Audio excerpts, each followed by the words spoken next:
ஞாயிற்றுக்கிழமை என்ன பண்ணியிருக்கேன்னு பார்க்கலாமாங்க. 2-3 நாள் ஆயிடுச்சு வீடியோ போட்டோம். உடம்பு ரொம்ப முடியலங்க. ஒரே தலைவலி அடிக்கடிக்கு, ரொம்ப பாடி என்னமோ பண்ணுது. சரிங்க, இன்றைக்கி நான் என்ன பண்ணியிருக்கேன்னு பார்க்கலாமா. இன்றைக்கி சர்ச்சுக்கு கூட போகல, ஈவினிங் தான் போகணுன்னு சொல்லிட்டு விட்டுட்டேங்க. இன்றைக்கி ஒயிட்டு புலாவும் நல்லா குருமாவும் தான், நிறைய பச்சை மிளகாய் போட்டு நல்லா ஒயிட்டாக காரசாரமாக ஒயிட் குருமா. இது தாங்க இன்றைக்கி நான் பண்ணியிருக்கேன்.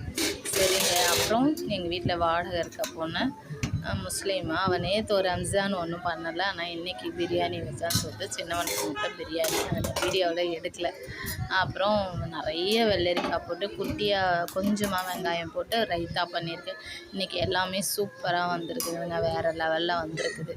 அதே மாதிரி ஒரு விதை காமிக்கிறேன், அதுதான் தாமரை பூக்கான விதையா அப்படின்னு கரெக்டாக சொல்லுங்கள். நாங்கள் வாங்கியிருக்கோம், சின்ன டப்பில் போட்டு வளர்க்கலான்னு யூடியூப்பெல்லாம் பார்த்துட்டு தான். சரிங்க, வேறு ஒரு வீடியோவில் பேசலாம். பாய்.